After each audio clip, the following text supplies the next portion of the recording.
Watch Who?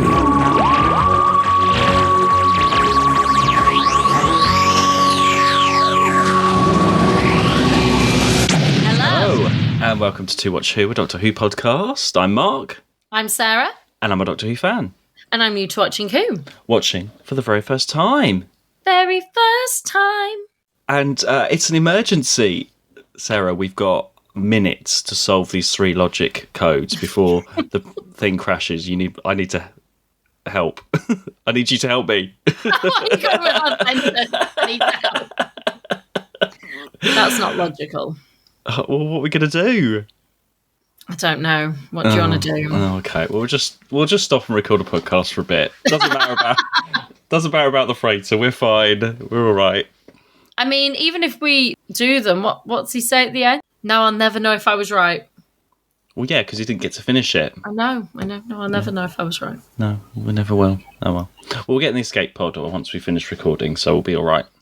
It's Earthshock this week. Oh, are we going to do any updates or anything? Well, I don't know. Do you have any updates? How are you getting on with TV watching? Well, no, I haven't really, because I've been away. I haven't really watched too much. Yeah. Just a couple of Only Murders, bit of Sons and Daughters. Not much else. There's a little bit of Doctor Who news. I don't know if you saw.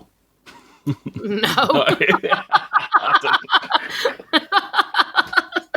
I don't think so. Oh, that's funny. Big news. Well, not really. There's some more animations coming out. Oh, okay. Of what? That's not a surprise, is it? No, not really. But it's confirmed. Right. Underwater Menace. Ah, yeah. Fish people. Yeah, fish people. So they're animating. That'll be fun to be animated. Well, they're animating all of it, but obviously there is 2 that exist already. I think, we should give it a go. We should watch it when it comes out, because we did like that one. That's nothing in the world can stop me now, isn't it? Yeah. Great lines. I think that'll be fun animated, because part of the issues were the fact they were trying to be underwater. If that's sort of taken away, I think, yeah. Obviously, there's already some complaints from fans. Of course there are. Well, fans are never happy, there was one that I Doctor Who fans are like the unhappiest people I know. Yeah. Listeners, it's true. There's always an issue of some sort. There is. So, I mean, this isn't out until much later in the year, but there's already complaints because, and I can kind of see it. So they animate the whole thing. So that's the 4 episodes. They do the full thing, and you can watch it in colour, you can watch it in black and white. And obviously on the release, you've got the 2 existing episodes as well. Yeah. The biggest complaint I've seen is that they don't accurately do like exactly what's on screen. They sort of take some artistic liberties when doing it. That's what you can do with animation. That's the beauty of it. Exactly. But I think there's the people that like to watch the existing one and then the animation and the existing and the animation, which you would do. So I kind of think, though, it's quite nice because let's say, for argument's sake, that one day they actually find those 2 episodes, you know? They will exist in their own right. What these are artistic interpretations of what could have been. And in order to do that effectively, even though 2 exist, you have to keep within that style. You have, we don't know roughly what was on. Really, you've got sound and you have, a script. But that's the beauty, surely, that you can, start to, actively interpret and make great stories. I think they are all continuity type things. Again, that they were saying Jamie is wearing the wrong outfit because he arrived in the Highlanders the episode before, which is not animated and missing, and then he would have been wearing his same outfit. And Ben and Polly have got the same outfit that they were wearing in that thing, but he's in his jumper and his kill, and he's just come from 17 whatever, so he's just wearing what he would wear later on. So you've got that first scene where it just looks a bit funny that he's not wearing the right thing. It's all down to these tiny little niggles that people just pick up on. Where actually, I know you've got a great animation that puts so much effort to make this amazing program, which you can watch for animated things and they will look amazing. But yeah, sometimes there are those little things where you're just but it comes down to budget and money. But also, because I was going to say they're probably using a Jamie that they've had before and therefore it saves money and time. But I was just thinking that how is it any different to the Blu-ray versions that you have coming out where they update certain things? No, well, that's different because they're just adding on to what's already there. They're not recreating anything. They're not changing it so much. But maybe they are. I mean, sometimes part of the joy, I guess, is the sort of crappy dinosaur and stuff like that. And then, or what did they do? The snake recently. That's what it was. And yet you said on the Blu-ray they had made it look better. So you could argue that like that would go. I mean, again, we're talking. I think it's slightly different when it comes to continuity, and I can understand that frustration, especially with some existing. But like people seem okay with the Blu-rays updating things. It's very odd, isn't it? And there's a whole, I think I've only briefly seen online, there's a whole lot of fans in the background that are paying companies to do their own animations and make sure that it is 100% accurate because they don't like the official releases that are changing it too much, which I think is a little bit... So there's loads being worked on in fan circles. Oh my gosh. So, apparently. There's only so many versions of The Underwater Menace I'm going to watch. I know, I'm but... put that out there now. But people won't be happy until there's a 100% accurate version. So, anyway. How would they know? Because 2 of them are missing. Well, I mean, if we we won't go into so many details, but there is, Ian Levine, who is the big fan, who he's got, and he's on a documentary talking about this. He watched when he was like a child. Yeah. And after each episode, he wrote notes, and he's got all his notebooks of all of like the 60s episodes where he wrote as soon as he watched. So he's got all these descriptions and things. Oh my gosh. Of what everyone looked like and what happened, and yeah, so he wants to use those as a guide because he saw it at the time. Anyway, I'm just happy there's another animation, which means because the rumor earlier on in the year was Underwater Menace and then the Smugglers. So if one has come true, then maybe we'll have the Smugglers. No, I'm just going to put that there right now. And well, that's different because all 4 are missing. So you could watch that whole thing. You won't know if anything's different or not, really. Yeah, well, that's kind of my point. Like, that's where I feel like in the scheme of things. But I think it is different when it is like there are some that do exist. Yeah, and there are out there. There's definitely some out there in collectors' hands. I mean, we won't go start that rant again, but I'm so annoyed that they are out there. Anyway, that's the update. Okay. Shall we get into Earthshock? Were you going to say anything you've been watching recently? Ooh, yeah. Painkillers. I have to look it up. It's got Matthew Broderick in it. It's basically about... Gosh, how do I explain it? So, do you remember in like the 2000s, there was a massive opiate crisis in America? People were addicted to subscription painkillers. And there was this one that was created called like OxyContin. I might be saying that wrong. Yeah, OxyContin.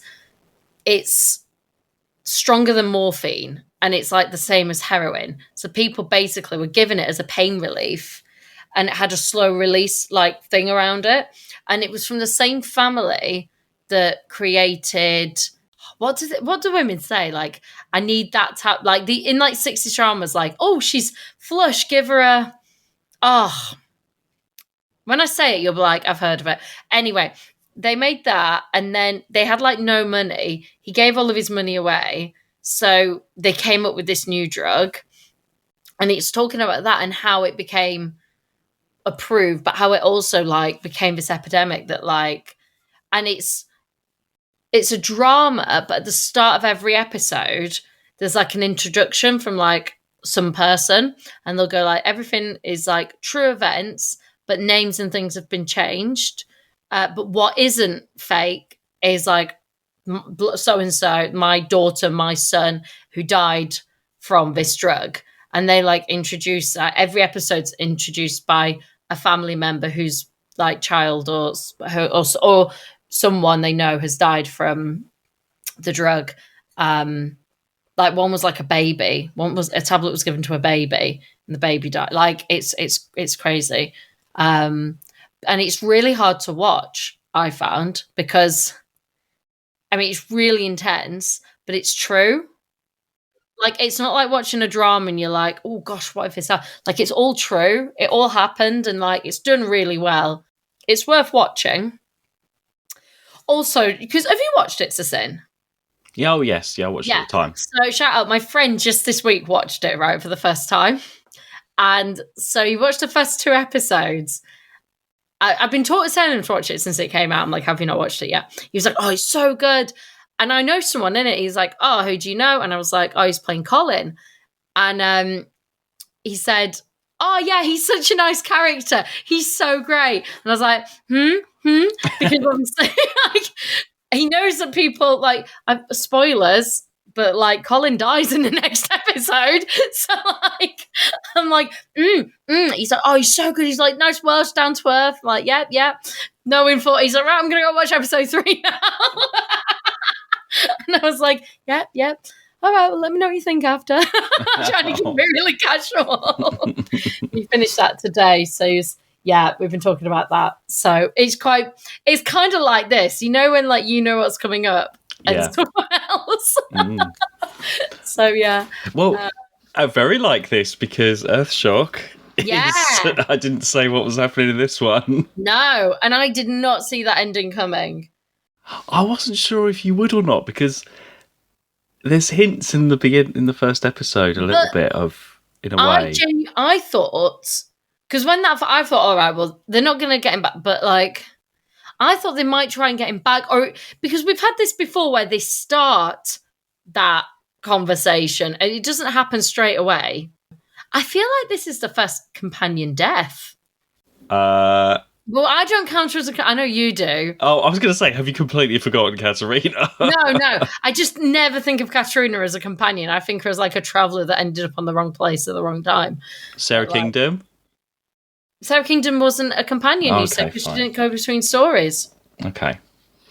I suppose this is the first proper companion death, I suppose. 100%. You can't deny that he's not a companion. There is no arguments to be had here. No, it's very clear in this one. It's very clear he is a companion, we all agree. And he is dead. We've gone right to the end with this one. But at the start, I thought that it was just going to be addressing more of an imbalance. And actually, it did set it up well because... And he says, like you think he wants to go? And he's like, no, and I'm sorry. And they apologise. And I thought it was just going to try... It was more balancing Adric's unsettledness. I'm tired of being an outsider, Doctor. I want to go back to my own people. Which has been with the other companions. And I thought this might have been the start of, like, either this would come up again or it was just used as a way to, like, I'm being silly and, like, no, I do want to stay. And then we find a way that they end up getting along all more. Well, we've had so much bickering, haven't we? And then it's Adric's turn to have a tantrum in his bedroom. See another bedroom. Yeah. Teenager's bedroom with star charts on the wall and stuff. And I think it's straight after Black Orchid because the doctor's like, you should read this book, Black Orchid. Yeah. So Tegan's timeline, it's still like week number 3. But then Adric, he's been really horrible to Nyssa and Tegan throughout in this bickering stuff. Yeah, and he's the one going, everyone, like, teasing me. I'm fed up of being teased. I'm fed up of not being... I'm like, he's the one that was having a go at everyone else. I think they all sort of do that way. But theirs is more in, like, he's a younger brother way than, like, he's very, like, fight back. They sort of tease him in, like, more of a younger brother way. It doesn't... I mean, like, if we go back to the Black Orchid story... They were saying stuff like the dancing and stuff, and he was like, I'm not dancing and all that sort of stuff. And then he wants to go home to E-Space. But then Nyssa and Tegan are the ones that are trying to calm everything down and be like, right, everyone, let's just take a breather. Let's just have a minute and we'll go and talk to each other. And meanwhile, we've got sort of space-time team have gone missing underground. That first episode... I thought was really good scene setting and really good, like, atmosphere. It felt tense. It felt almost like a bit like a scary movie, like a horror. Something's going to jump out at you. It was really good because those caves are all in the studio, but they've finally sorted out the lighting and it actually does look pretty good. Yeah. That surprised me that was in a studio. I thought they'd actually gone in caves. Oh my God, no. It's really good. Obviously, Not that in caves, but like, like an entrance of a cave where you still have a bit of light that you can film and like, or something. I thought that they were like on a set somewhere, on a location, sorry, not set, on location somewhere. Yeah, no. For studio, finally for the 80s, that lighting is actually pretty good. And you've got Professor Kyle. She's the only one that's like survived from this team, so she's and all that's going on. And it's a really good sort of self-contained first episode because then meanwhile we get the hints when the Doctor sees the dinosaur bones, and they have that little chat underground, which is nice. But then Adric is left on his own to talk to himself in the TARDIS. He's doing his maths, trying to work out how to go back to space. And then you've got those androids as well. So the other thing in this is the Cybermen turn up at the end of part 1. Yeah, that was a surprise. The androids looked... Let's just talk about the androids. They reminded me of Keys and Marinus. Oh, the Vord. Oh, right. Yeah, yes. Yeah, well, it's a black onesie, isn't it? Yeah, exactly. But then you don't really know. There's no hint that it's the Cybermen at all. Absolutely not. It's great. Did BritBox have any picture of them or anything? Was there any hint at that? Did you see anything? I don't know because it just plays through from the last one I've watched. I don't go to the whole list and go down. I just I finish on that episode and then it starts the next one. So normally, like now, it's already started. It went like within seconds straight into the next one. I just paused it. That's a good way of doing it. Yeah, because I'm never so sure. I never all I've got is like the and then like as I pause it and I'm like, I ain't going any further. So I never look at the descriptions or anything. The only thing I sometimes do check is that I'm on the right one. Like, so I'll either get the name of it and it was like part 1 or part. I'll just sometimes double check that. And then part 2 carries on the underground stuff, and they're protecting this hatch. Adric ends up wandering around. And it's a bomb, so we've got this sort of bomb situation. It does keep the interest up. It keeps the tension going right through. I mean, bear in mind, they're in for a story across 2 locations, like main locations, because we start on Earth, then we're on a spaceship, and we're in all that. Like location-wise, it looks good, and it for only 4 parts. This would normally be a 6-parter.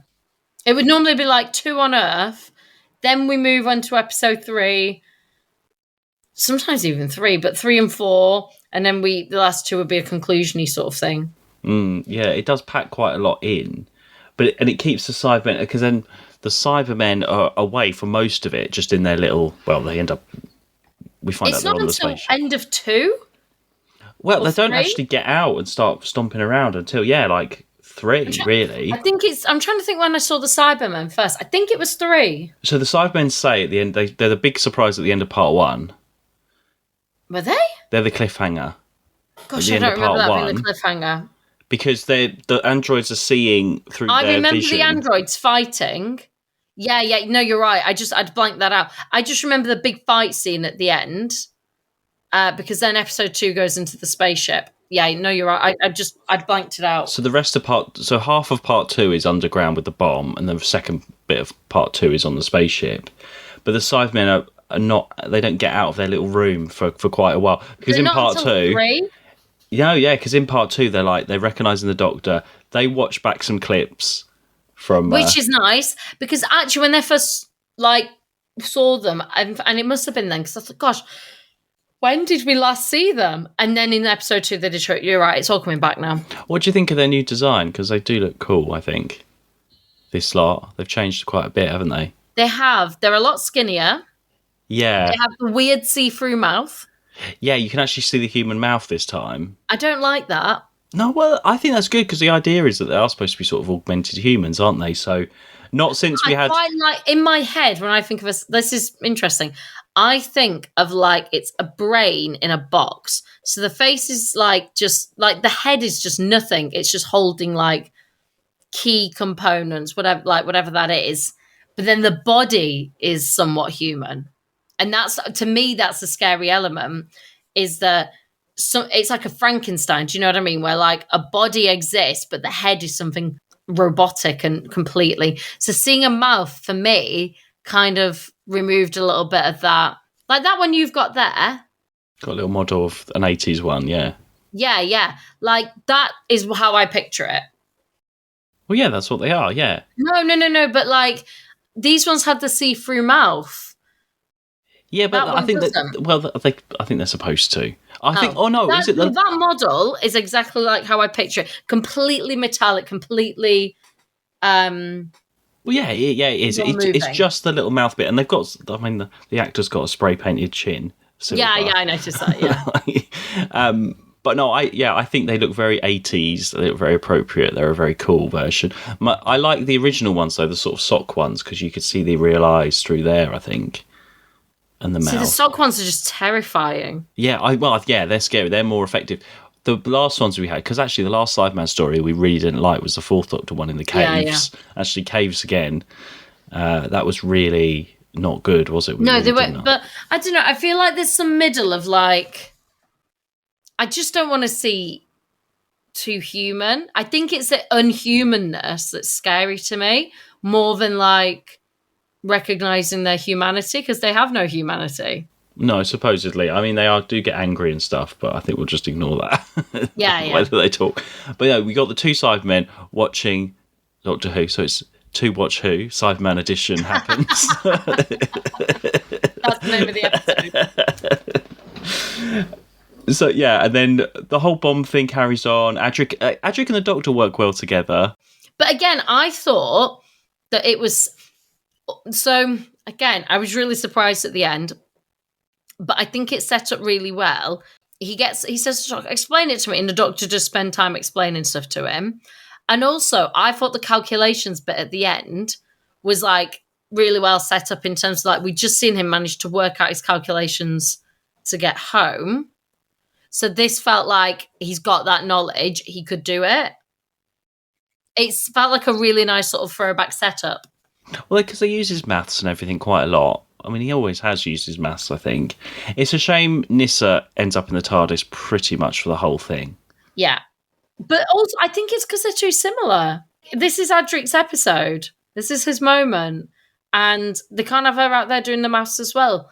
And she's got the knowledge to, like, work with the ship. So it's either one or the other. And it has been like that, yeah.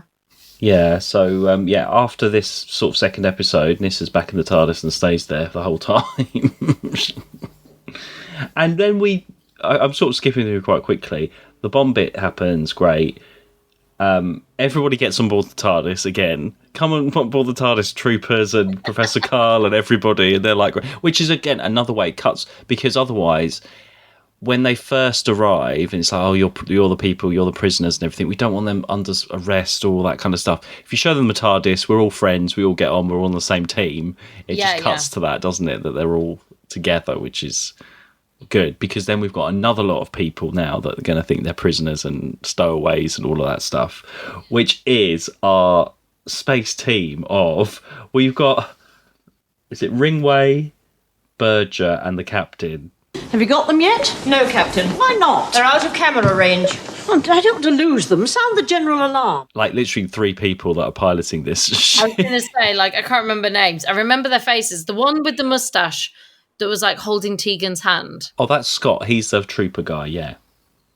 Yeah. So I'm talking about the spaceship people. I'm talking about the 2 ladies. Oh, all right. We're on the ship now. We're on the ship now, sorry. Yeah. The 2 ladies and the guy. What a bunch of crew. What a random crew. That poor... Right, there's that one woman that's doing the sums with Adric later. She's the best. She's the best. And she also deserves a medal for having to put up with the ship for that long with those 2. With that mother and son duo going on. Well, they're not mother and son, but they... Doesn't he call her mum or something? No, mom, maybe.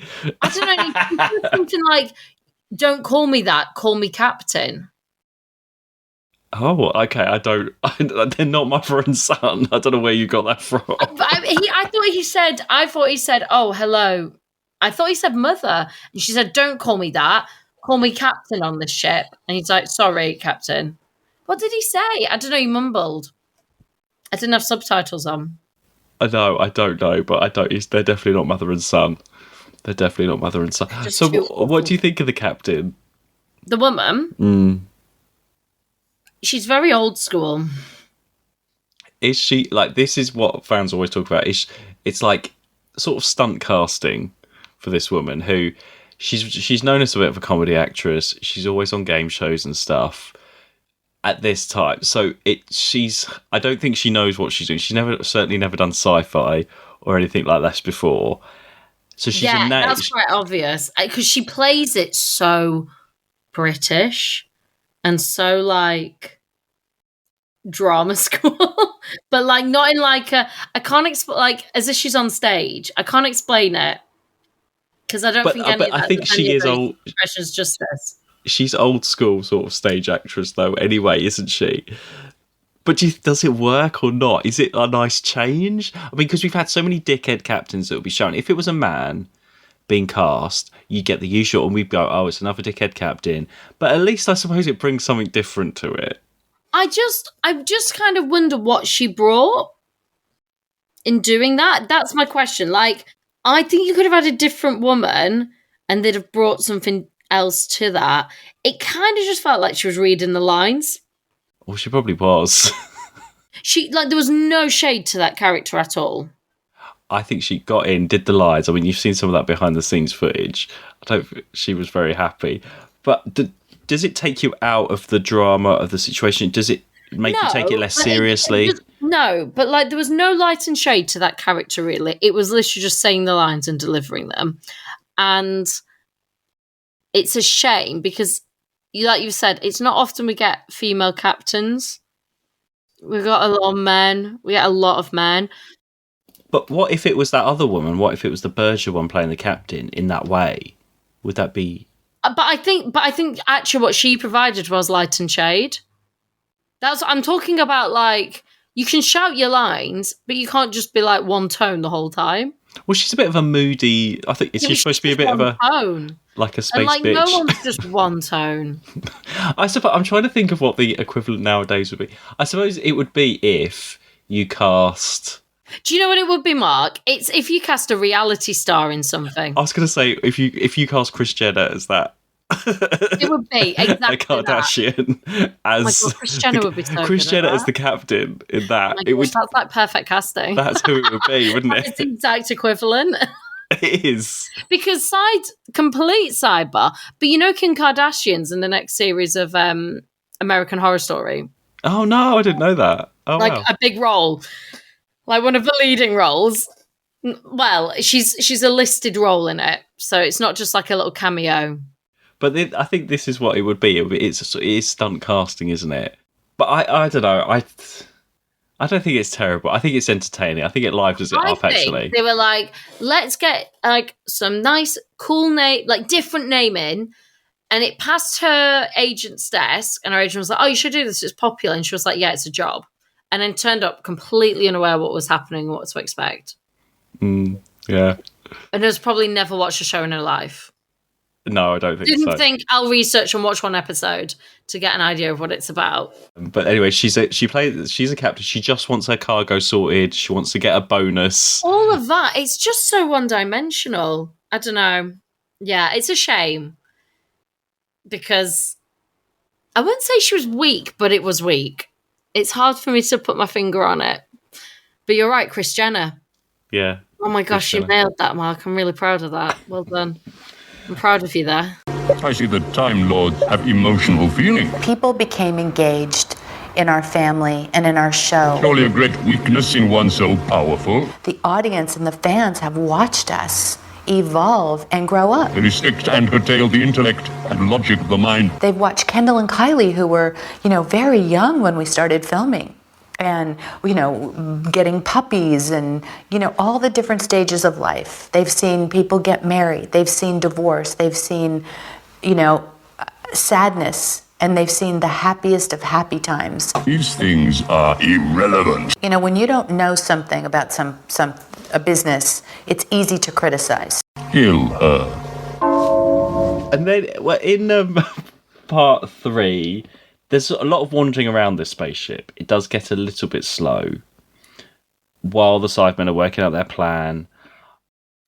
To be fair, it didn't feel it too much. I quite like the idea that there's these people on the ship that have attacked the Cybermen, but the people on the deck don't know about them. And there's like it's not like one person, it's like a team of them that are there and no one can account for them. And they're like, yeah, I quite like that. And then Tegan gets a bit bored in the TARDIS and wants to go out with the troopers, so she swaps clothes because there's no other clothes in the TARDIS at all. Apparently. Apparently not. So then Professor Kyle, I don't know where she got her green outfit from. She must have got that from the wardrobe. So she's chosen her, and then Tegan's out in being a trooper. Unless the cargo-y thing was loose over the top and she had that underneath. Oh, depends how hot it was in those caves. You think she's naked underneath that outfit? No, well, it's like a zip-up thing, isn't it? That's what I mean. I'm wondering if it's like an overall like cover. You know, like that's a too nice a top to have underneath your archaeological caving gear. Hey, like, but we're in the century 26. Like, maybe it's nicer. Maybe. Anyway, Tegan gets into the thing and off she goes. She shoots a Cyberman a bit later on. Yeah.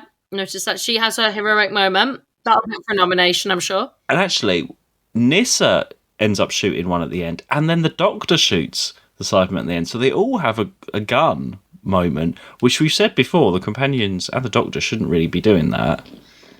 No. But, I don't know, for some reason in that moment, it worked with Tegan and Nyssa. I don't think the Doctor has the same qualms about hurting them, because it's different to the Daleks that are an intelligent species and understand different variants, whereas the Cybermen don't. Oh no, I think the Cybermen are just as intelligent and... but the Daleks seem to also... Like, you can have... you can rationale with them in a way that you can't with the Cybermen, because they're just very, like... It does feel very... This, and we have no emotion. It feels very dangerous in all of this. Maybe that's what it is. Like, it's a situation where anybody could get shot at any moment, so they have to defend themselves. It does feel like higher stakes. There's a lot of surprising deaths in this. Oh, and like, the Professor in the TARDIS. Yeah, that was a surprise.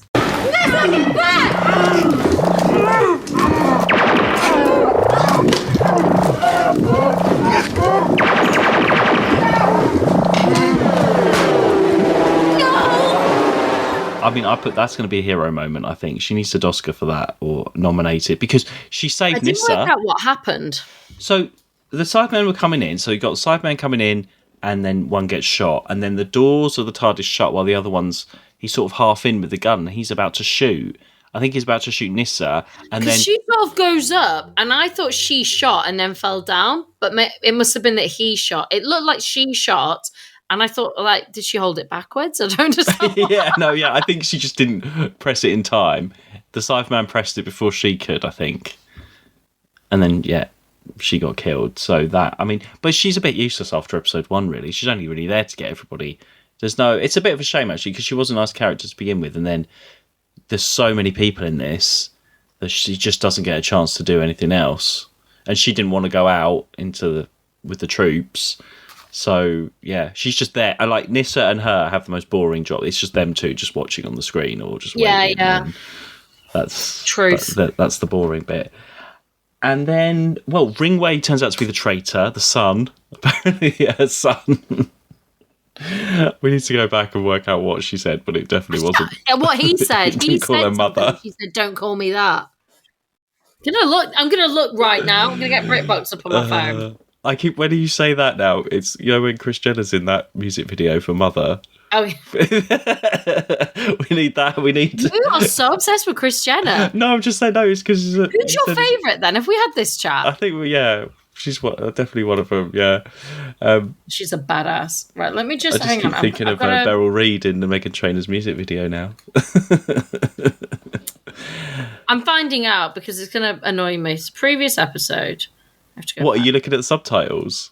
Yeah. Oh my God. I need to know, Mark. I want to know what she's really saying. Or he. Well, while you're doing that, I will carry on talking. Yeah, fine. I like the bit where they realise that actually all the cargo is the Cybermen on board. Yes, that was a good moment. But then who put that on the board in the first place? You don't, because surely you check, you'd open up a crate and be like, "We'll just double check this is food or whatever." And it's Whatever. actually 15,000 Cybermen we've just accidentally put on board. Part 2, isn't it? Part 2 is where they arrive. Yeah. Right. Okay. Hang on. I'm going in here. One sec. And in part 3 as well is where the idea that Adric's badge has gold on it. Mom. Sorry, Captain. So it is Mom. It is Mom. Mom. I thought he said, "Welcome aboard, Mom." Welcome aboard, Mum. Well, now it's part of they are mother and son now. So there we are. So yeah, we have the hint that Adric's badge is gold, which will become important later on. And then as we go in episode 4, this is where the Cybermen properly attack. It's not the most dynamic battle because it's not as dynamic as the android one was. No, because they're moving up the stairs really slow. They shoot people and then they show their might by knocking over a few plastic boxes every time, and they're a bit wobbly even doing that sometimes. They're not the most stable. So it's a bit disappointing. I like how the Doctor does that thing, gets the Cyberman half trapped through the door. That was cool thing. That's cool, and it's building up, and we basically the Earth is in danger, obviously, and there's going to be a bomb, and they're going to crash the freighter into the Earth. Basically, is what they want to do. And well, let's just, battle, and then we have those last sort of 10 minutes or so where the Doctor and Tegan are taken back to the TARDIS by the Cyber Leader, and Adric stays behind. And he's trying to do these logic things. So are you thinking, right, he's going to do it, it's going to be one of these last minute save the day things? Absolutely. I genuinely thought it was going to be a last minute thing. Even when he ran out, when they all pulled him back and he ran out, even up until that point, I was like, oh, I think he's got it. I thought it was going to be a last minute thing. So which point did you think, okay, there's something about to happen? When he says it, when he's there and he goes, well, I'm not coming back or whatever. I'll never know, whatever he says. I can't remember. I like how he's working it out, and the actor, he's really stretched really far away from the keyboard because he knows there's about to be an explosion when the Cyberman shoots the thing. He knows, and he's waiting for it. And then, the Doctor kills the Cyber Leader with the badge, the gold badge. And then it ties into the dinosaur thing, which is clever. Yeah. There was a lot of good tie-ins with this. Like, story-wise, it was good. But we never see... So the other guys, they just all go off in the escape capsule. We never see them again. They're off. They just suddenly go. And it's a really somber end. There's no music at the end. Okay, is that a bit too dramatic with the silence? I think, genuinely... I was expecting it to be a last minute until that moment, maybe just a second before. And then he says that line and you're like, he ain't getting out of this. And actually, I think it would have been weird if it had just been like, ba-ba-da-ba, ba-ba-da-ba, ba-ba-da. I think it just adds to this is it's not like next week they'll figure it out and he's back there. It makes it final. It's really effective. We didn't have that for Katarina though, did we? Well, no, Mark, because I don't even know if I think she's a companion. Who had the worst death, Katarina or Adric? Oh, Adric. Hang on, worse in what sense? Well, you see, Katarina, she died because she pushed the button. Adric died because he didn't push the button. So there's parallels there. Parallels. I think Katarina's is more dramatic in terms of like the actual death itself when she's out in space. But I think Adric's is more meaningful. We've known him for a while. He's been in how long? 2 seasons. 2 seasons. Yeah. He's been doing because he came partway through last season, and he's left partway through this season. I don't know where we are in the season yet, so I never know. It's quite impactful. And I like how his badge actually becomes, because he's worn that badge since the very beginning. He's always had that badge, so I like how it becomes part of the plot. Yeah. And question, did he want to go? I don't think so. Right. But they realised that 3 was too many. Let's hear from Matthew Waterhouse, Adric himself, as he writes in his book, Blue Box Boy. Right, I'm going to read you a little bit now. The other big secret was that Adric was to die heroically attempting to save Earth. The first time a companion with any public profile was to be killed. Yeah. Yeah. A couple of girls had died in the interminable Dalek story, The Dalek Master Plan, which ran for 12 episodes and was the longest Doctor Who serial to date. These women came on board the TARDIS in an early episode and died in a later episode of the same story, so they were not ongoing cast members. Oh, well, there we go. Matthew Waterhouse knows. I stated it. Oh, later, Matthew worked with one of them, Adrian Hill, when they were both hired to read at a poetry event in the Natural History Museum in Kensington. They intoned poems together among dinosaur bones. Adrienne was interested to hear that Matthew had been in Doctor Who. I hold the record, she said, as the shortest running Doctor Who girl. But, she added in a whisper, they tracked me down. It's all very odd, isn't it? You mean the fans? A Scottish man called Gordon found me. Oh, Gordon, yes, he's a nice man, actually. Anyway, I'll carry on a bit more. So he's worked with Katerina. That's nice. They read poetry together. Anyway, here we go. Long before rehearsals started for Earthshock, long before the scripts landed on his mat even, Matthew knew about Adric's death. This was because, for some inexplicable reason, Peter Davison had been walking around with an advance copy which Matthew happened to flick through while it was at Peter's elbow in the canteen. Probably he looked visibly upset when he saw the last page. He was, but not for the straightforward reason others assumed. Of course, romantic as Matthew was, he liked the idea of his character snogging another character and moving to another planet. I'll just paraphrase a bit here. And yet he knew that the death of an ongoing character was a brilliant, unique way to go. He should, knowing the programme as he did, have been thrilled. In some sense he actually was, but there was such a thing as reality. His own brother had ended his own life a couple of years earlier, and Matthew felt he would in some way be reenacting something that had already happened. Any actor will tell you that they drew on their own experiences for the people they play, and here he was, he felt, being asked to touch on something very dark in a programme which was essentially light and throw away. No one on Doctor Who knew about this. He had never brought it up, and even if they had, it would not and should not have made a difference. But the fact was that, as far as Matthew was concerned, the character of Adric was touching on something very dark. Darker, in fact, than the sensational, manipulative moment itself. Talk about taking it all too seriously, Janet had once said to him.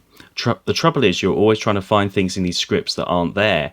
But Janet did not have a clue what it was he'd found, and in the end, she was wrong. It was there. So, that's quite a moment, isn't it? And there's a bit he says about the captain, Beryl Reid. All right, go on. Beryl Reid was known mainly as a comedian from the radio, though known to Matthew only as one of those celebrities who seemed to make a full-time occupation of appearing on game shows, on the strength of which they invited to open supermarkets and fetes for which they perhaps charge hefty fees. Beryl cropped up most weeks on Blankety Blank. Matthew was warned to watch out for her. She'll eat you alive, said James Warwick. He's the moustache guy. Beryl was completing another job and did not come onto Earthshock until rehearsals were well underway. When she arrived, she did have the forbidding manner of a furious granny, but in fact she took to Matthew and flattered him and patted him on the head a lot. She might have felt a certain bond with him because Grimwade, who's the director, was giving him a hard time, and with his usual incompetence, giving her a hard time too. She told Matthew that after one rehearsal, Peter took her aside and said with his bitten consonants, "Beryl, you are not up to standard." This seriously upset her. She had been an actor for 40 years and had won awards and acclaim. It was unclear to her how this criticism was meant to help. If he wanted her to get better, this was the least effective way of achieving it. And then it just goes on, he talked to her and... anyway, so I don't think he wanted to go, but you said before, I think they knew there was too many companions. Yeah. But no, Matthew always, he's a really... he was a fan before, he really knows his stuff.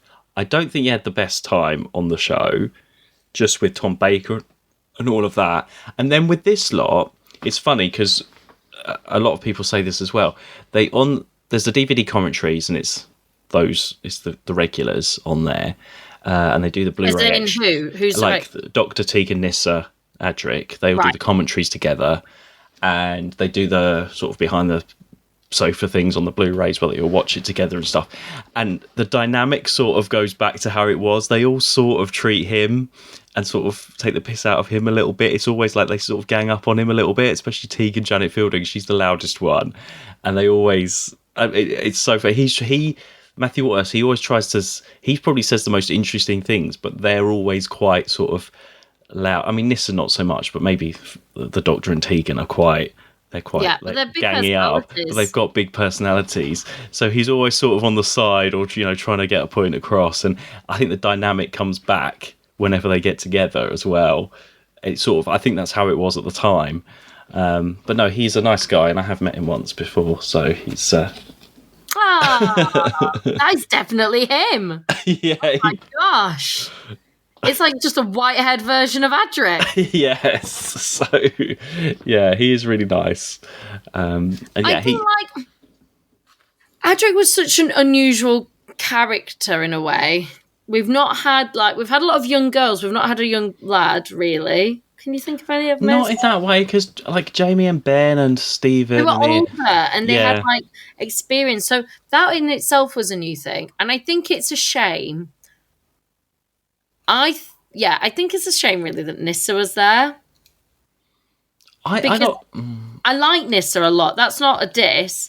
That's more, she was another young character that had all the knowledge and science and stuff like Adric did. They were too similar.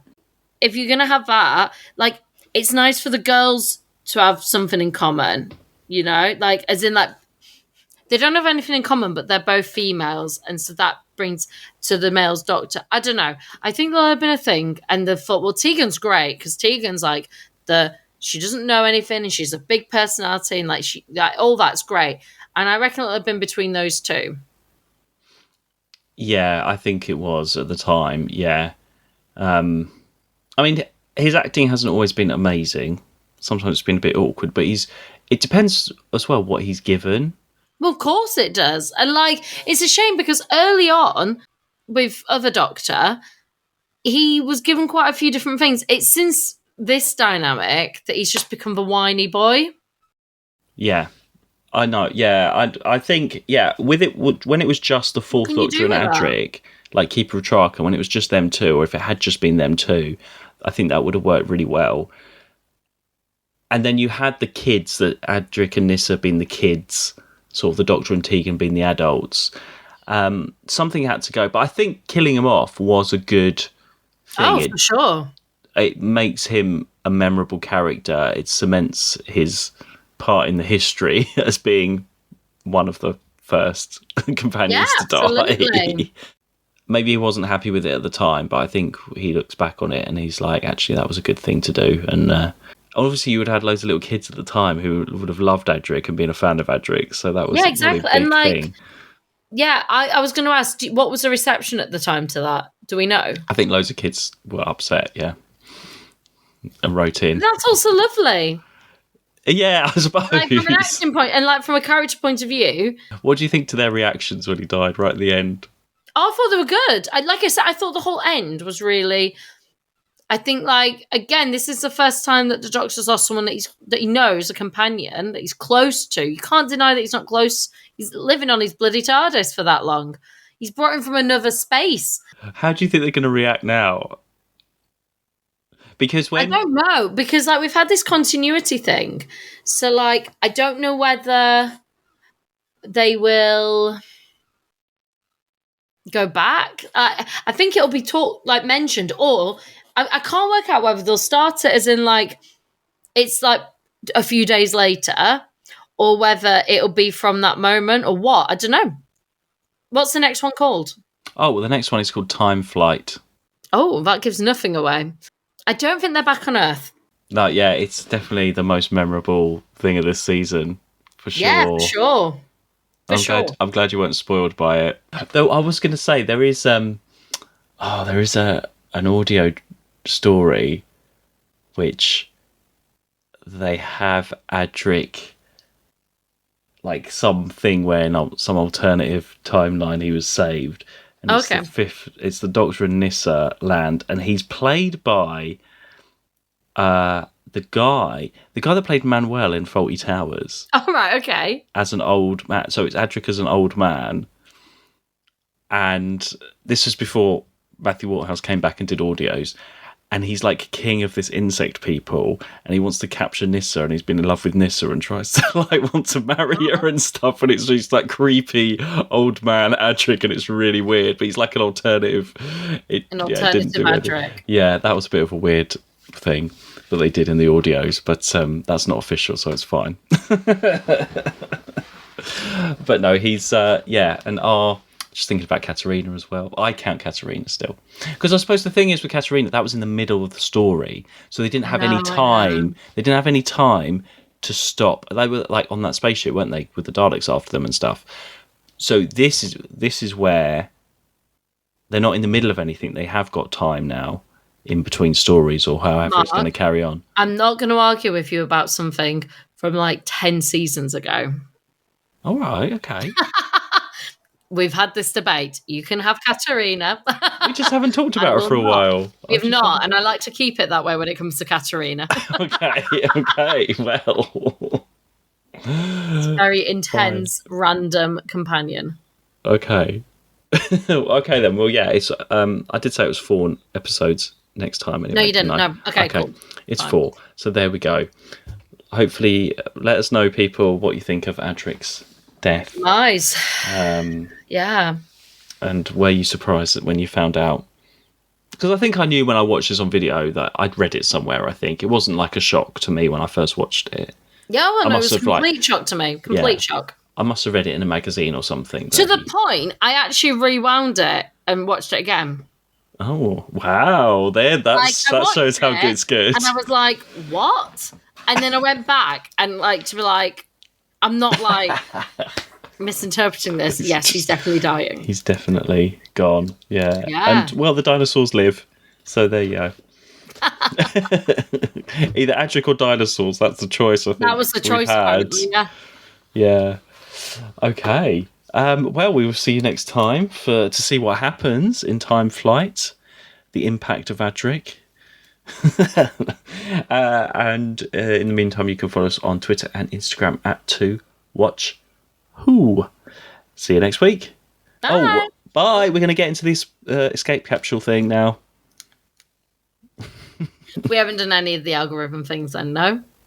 Oh no, we didn't have to. Well, we've run out of time. Capsule. There's Off one we more. go. I can't do the maths today. It's just not happening. Today. Bye. Bye. Oh, darling, I'm fed up. I've been sitting here since 10 I got here this morning, and I've rehearsed one line. It's not like movies where they pay for your time. Oh, it does get me now. I'm tired up, fed up now. And it's very badly organised, because I have to sit here as long as this.